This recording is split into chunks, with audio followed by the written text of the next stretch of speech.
Please keep it going for Pat.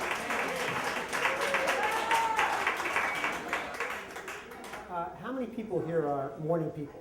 I'm going to show of hands. Not that many. How many people are morning people? Yeah, most of them are in bed. Yeah, morning people. Yeah, there were no morning people in my household growing up. My father, my mother, my brother, sister, and I, we dreaded the morning. We got up. There was total silence. No one talked. No one listened to radio. No one listened to TV. And it was blissful. That's the way I expected the rest of my life to be. And then I got married and had 3 kids. My wife gets up every morning at 6 o'clock and starts talking. It's all my duties for the day. And I stare at her like a dog waiting for a command I can understand, searching in her head for some sort of snooze button I can hit. I have 3 children. My daughter Sammy's here with me tonight. She's like me in the morning. She's always late. She's a mess. My middle child Brian,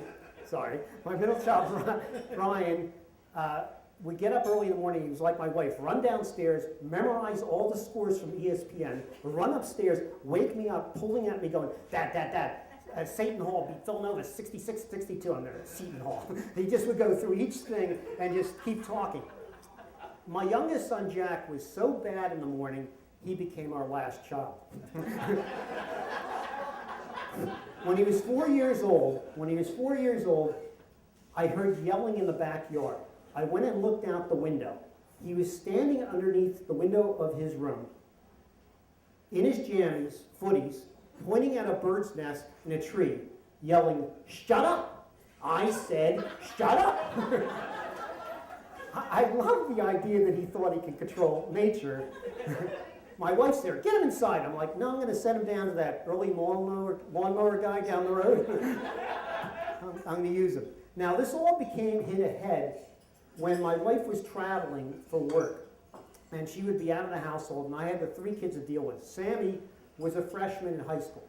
My 2 sons were in 5th and 4th grade, so I had them every morning. The issue with Sammy at that time was she'd just become a beautiful young woman, and she wanted to show that off in her outfit.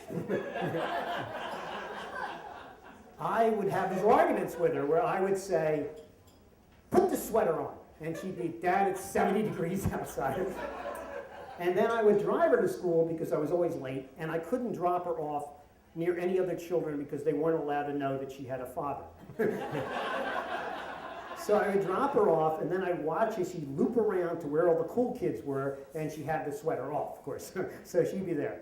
The boys, the bus stop is a half a block down the street.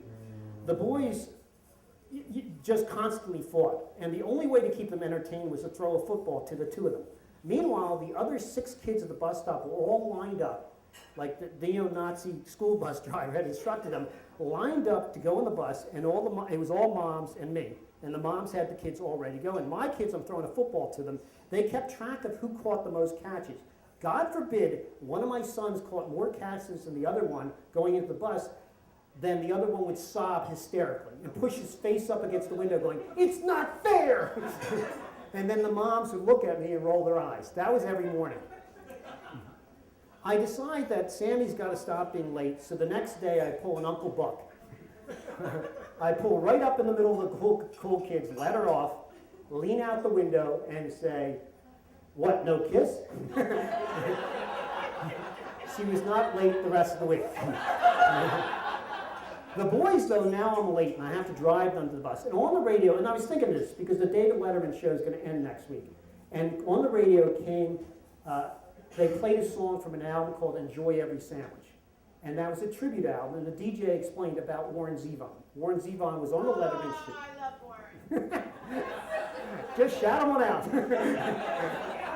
No, he's great. Well, you'll appreciate this then, because Warren Zevon was on the show, and Warren was on the desk story, just put out an album. And Letterman said, "How do you cope each day? What advice do you have to the rest of us?"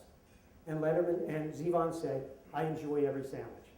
So I said to my kids, they're in the car, I'm trying to parent, "Hey, did you hear that? Did you listen to that?" And my son Brian goes, "Yeah, I'm hungry."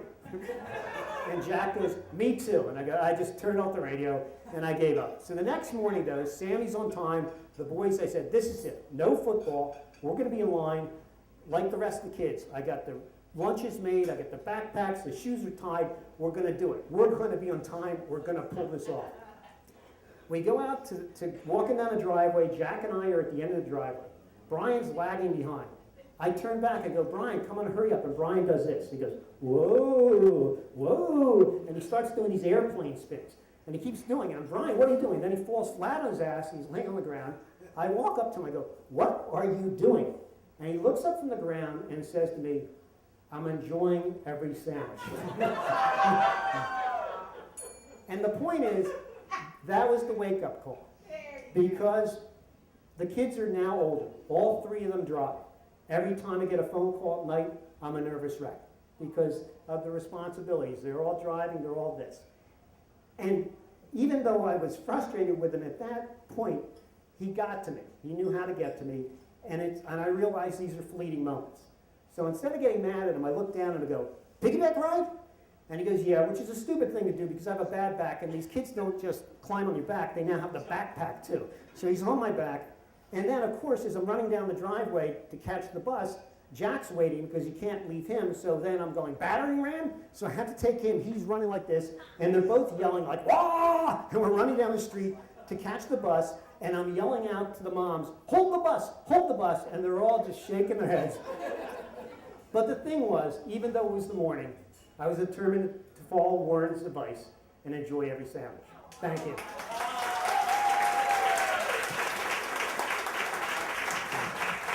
Come on, everybody.